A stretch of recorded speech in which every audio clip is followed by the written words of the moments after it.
আজ আমি বানিয়েছিলাম বেগুন বাহার। বেগুনগুলো এখানে আমি ডুমো ডুমো করে কেটে নিয়েছিলাম। তারপরে লবণ আর হলুদ মাখিয়ে রাখলাম। কড়াইয়ে সর্ষের তেল দিয়ে তেলটা খুব গরম করে এবার বেগুনগুলো আমি ভেজে নেব। বেগুনগুলো লাল লাল করে ভেজে নিয়েছিলাম। বেগুনগুলো এমন ভাজতে হবে যেন একটু সিদ্ধ হয়ে যায়। তারপর বেগুনগুলো একটি পাত্রে আমি তুলে নিয়েছিলাম। বেগুনগুলো তুলে নিয়ে একটি কাপে টক দই, আদা রসুন বাটা, হলুদ গুঁড়ো, লঙ্কার গুঁড়ো, জিরের গুঁড়ো, কাশ্মীরি লঙ্কার গুঁড়ো, ধনের গুঁড়ো, তারপর লবণ, এগুলো দিয়ে মশলাটা আমি মিশিয়ে নিলাম। যেহেতু টক দই ছিল তাই একটু ফেটিয়ে নিলাম।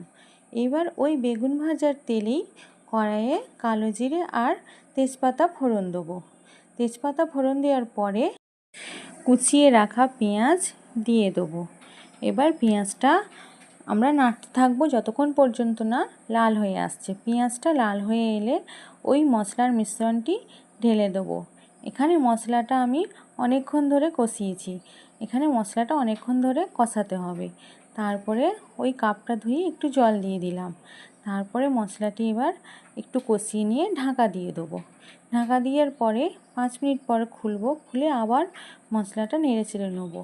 তারপরে দেখব মশলাটাই তেল ছেড়ে আসছে। তারপর তেল ছেড়ে এলে বেগুনগুলো দিয়ে দেবো। এবার বেগুনগুলো দিয়ে খুব করে কষিয়ে নিতে হবে। এখানে আমি 10 মিনিট মতো কষিয়ে নিয়েছিলাম। তারপরে উপরে গরম মশলার গুঁড়ো দিয়েছিলাম।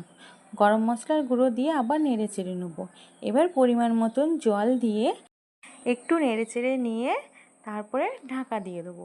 10 মিনিট পরে যখন খুলবো দেখব ফুটে গেছে, তখন আমাদের রেডি হয়ে যাবে বেগুন বাহার। রুটি অথবা ভাত দুটো দিয়েই ভালো লাগবে। আমাদের রান্নাটি ভালো লাগলে আমাদের চ্যানেলটি লাইক অ্যান্ড সাবস্ক্রাইব করে দেবেন।